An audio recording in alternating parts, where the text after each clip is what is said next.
She was the most innocent, sweet girl that you could ever meet. She brought light to my life. She was my motivation, and that was taken away from me from that day. When my daughter was brought to me, I just didn't know what to think. I broke down. I really did. It really hurts me. And my own child was just killed. The man responsible for these crimes awaits his fate tonight. Thanks for watching 27 News at 10. I'm David George. A pilot in a nearby aircraft asks the question dominating headlines tonight. Did you see that? We're talking about that devastating crash in our nation's capital. Good evening. Thanks for watching Fox 43 News. I'm David George.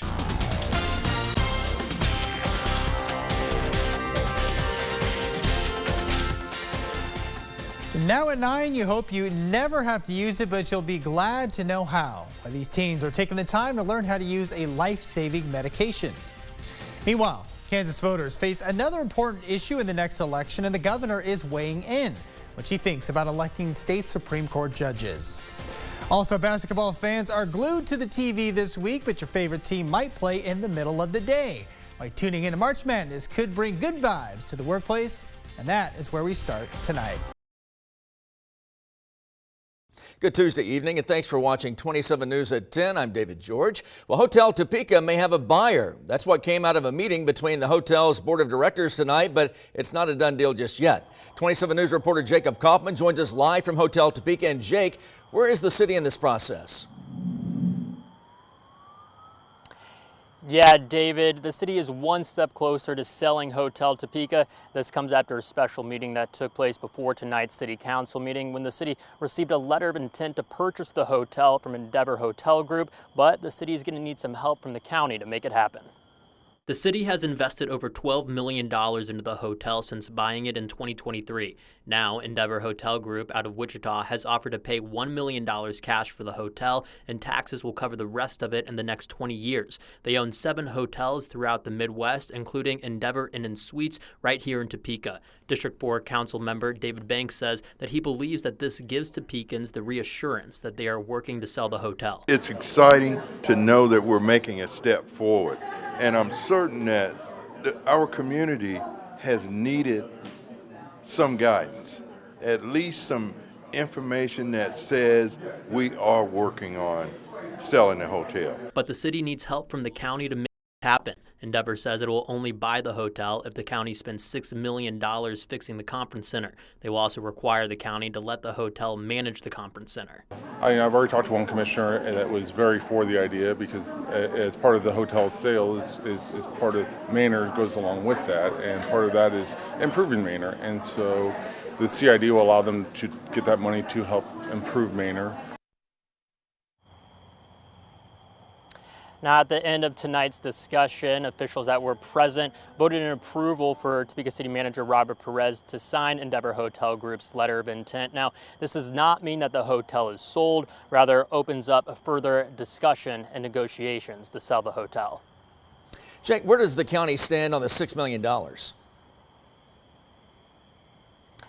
Yeah, David, County Commissioner Kevin Cook says that he is open to renovations and that he hasn't quite seen the specifics of that contract, though. As for County Commissioner Bill Rippon, he tells me that he does back fixing up Manor Conference Center, but not so much that $6 million, and that he's looking forward to speaking with the group to try to find a finer number.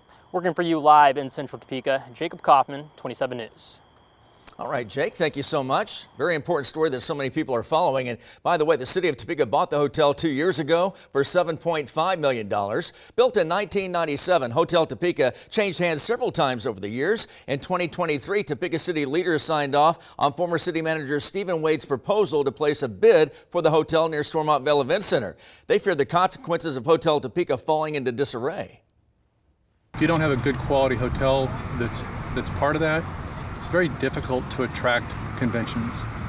Conventions bring in visitors. Visitors bring in sales tax. They also bring in transient guest tax. And so without having a quality hotel, the impact to the taxpayers is actually very dramatic. What do?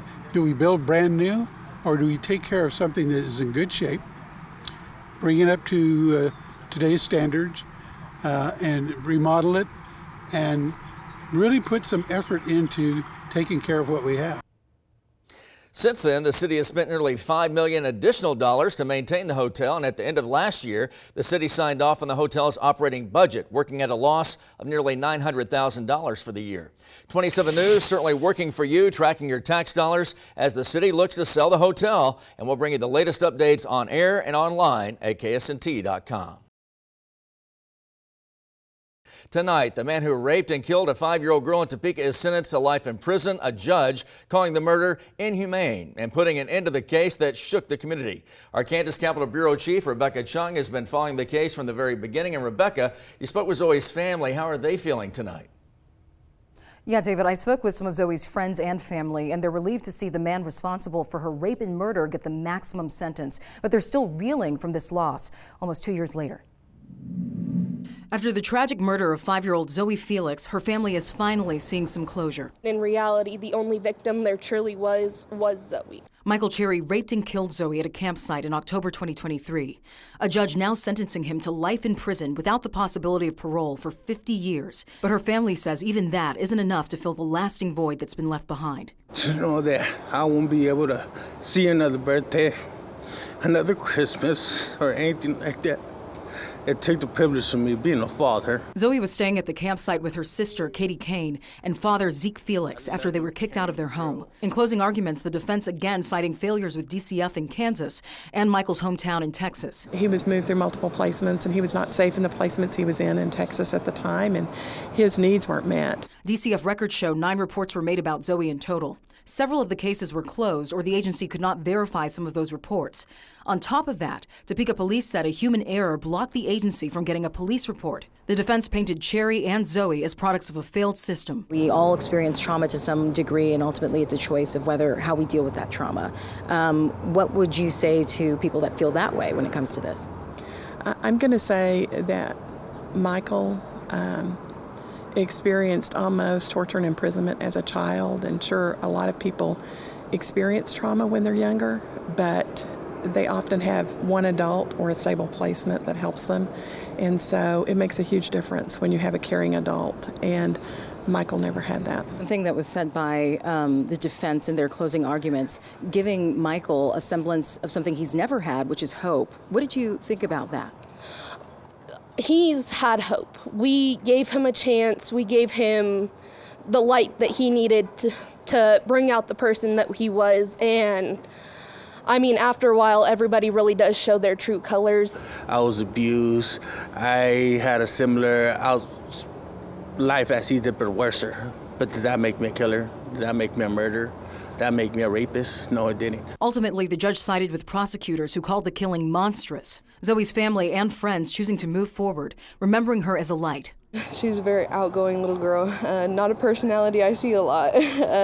She wasn't scared of much anyone. Beautiful, charming, loving, caring, always outspoken, always laughing and playing, always wanted to create, make friends. She was always loved. And it's the love that Zoe shared and the lasting impact she had on the community that they're hoping lives on. And Michael Cherry will also not be eligible for an earlier release for good behavior. He has 14 days to appeal. Rebecca, can you explain why Cherry is not receiving the death penalty? Prosecutors were actually seeking that out when the case was developing at the very beginning. Yeah, David, the Shawnee County District Attorney initially filed a capital murder charge, which would have possibly led to Cherry facing the death penalty. However, prosecutors agreed late last year to drop the capital murder charge and a possible death penalty sentence in exchange for Cherry pleading guilty to first-degree murder and rape. Now, the plea deal also skips a formal trial where prosecutors would have to prove Cherry was guilty of capital murder. Today, something to point out as well, the defense also arguing for clemency, asking the judge to take, quote, the middle road. The prosecutors argued that Cherry already got clemency by avoiding the death penalty. Working for you, Rebecca Chung. Rebecca, thank you so much.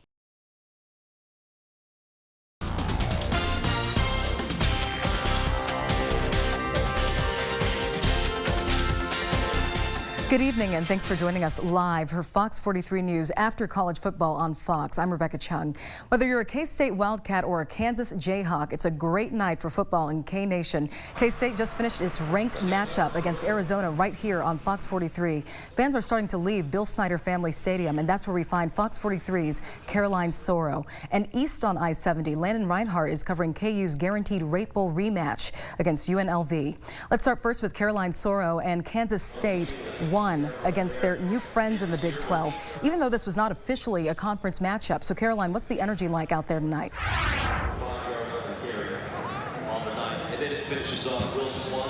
Hey, Rebecca. Well, the first thing that comes to mind when I think about this game is what a game. K-State ends up coming out on top 31-7 over new conference opponent Arizona, even though this was not a conference game, didn't count. But that being said, I said at 6 o'clock that this was going to play like a top 25 matchup, with K-State being ranked number 14 and Arizona being ranked number 20. But the Wildcats ran away with this one. Arizona got on the board first, scoring a quick rushing touchdown, but K-State scored 31 unanswered points, and a big part of what comes along with unanswered points is the defense. It's hard to talk about this game without talking about the defense, and that's something the K-State spent a lot of time fine-tuning this week after giving up over 300 yards to Tulane and getting out of a tough, very close game there. This team held an Arizona team that scored double-digit points and put up over 600 yards against New Mexico State last weekend to just over 300 yards and 7 points. So quite a turnaround defensively for the Cats. There was also an interception by Keenan Garber in the end zone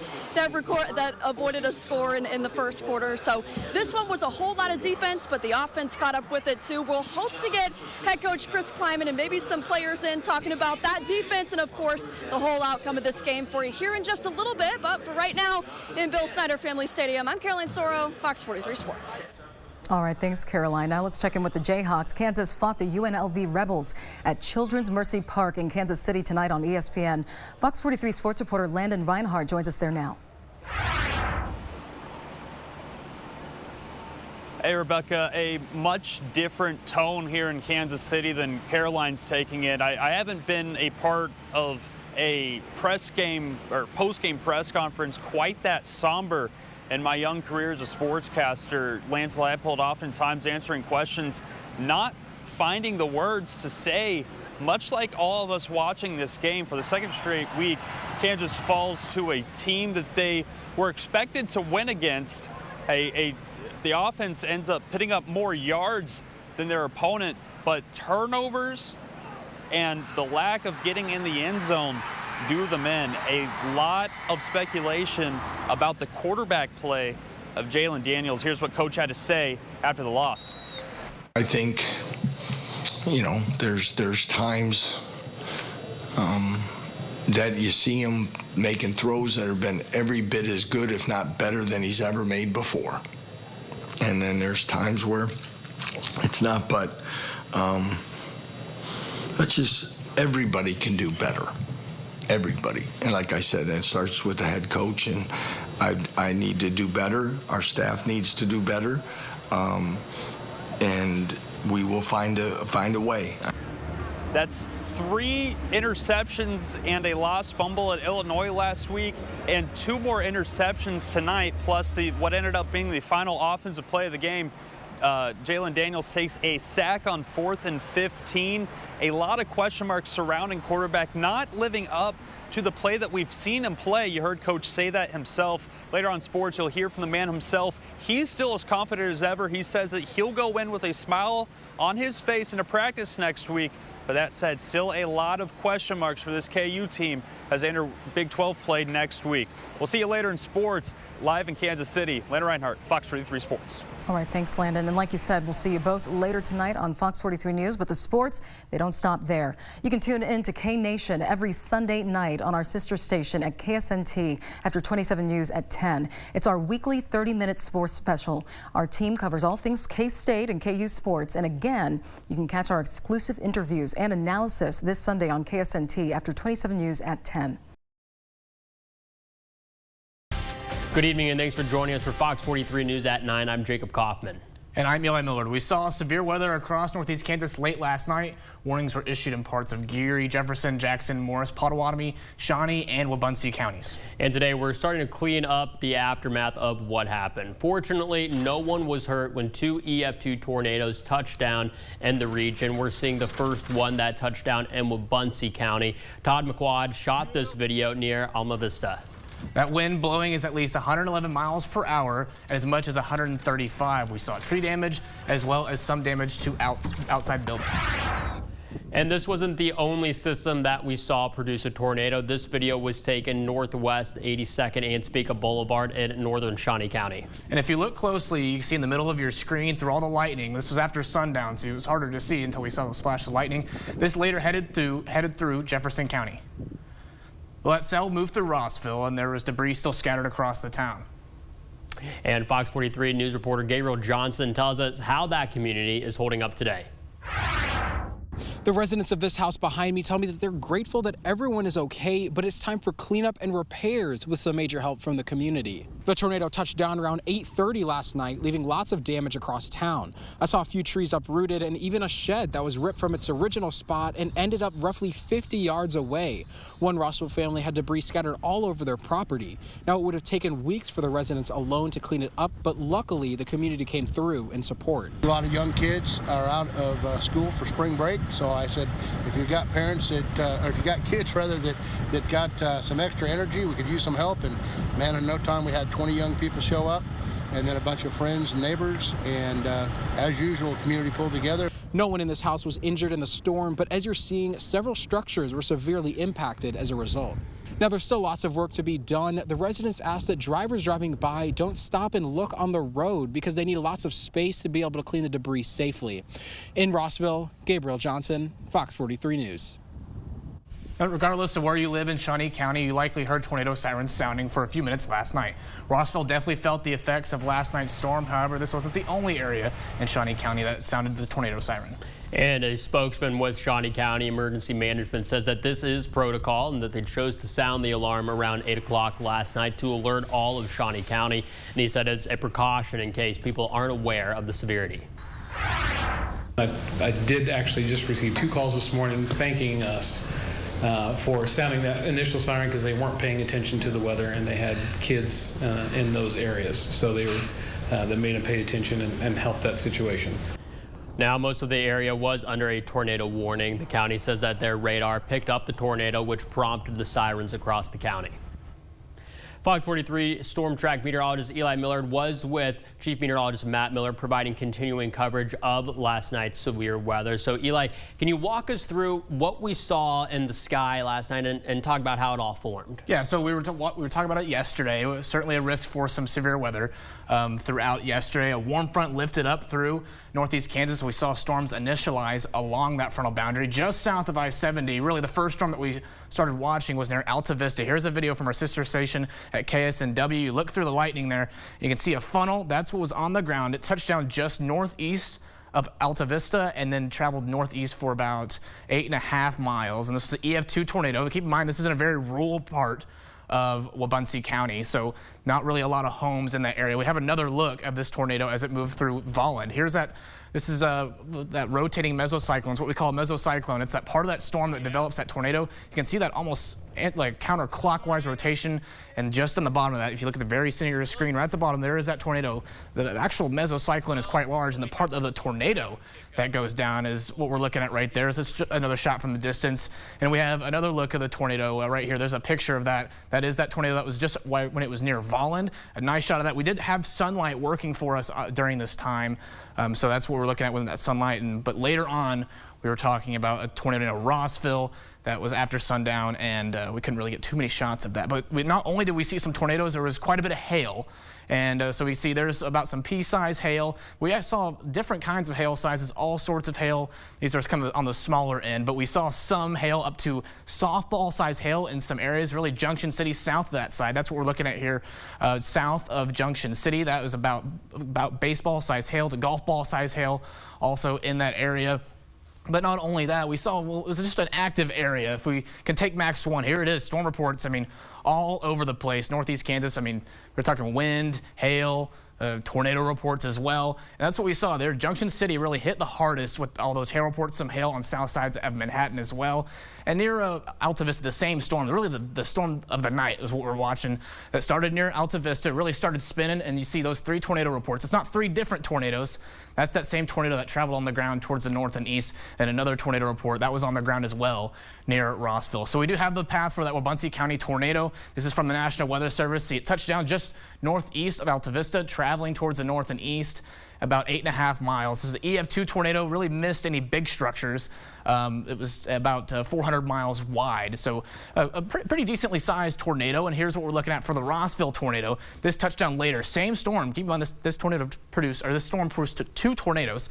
This moves touched down just west of Rossville, traveled towards the northeast, traveling over Highway 24, and eventually lifted about north of Rossville. Did see hit some structural damage in Rossville. The good news is with both these tornadoes, we had no injuries or no deaths. But right now it is completely different. We are quiet. Maybe a few showers off towards the north and east, but a mostly cloudy sky as that cloud cover is starting to fill in.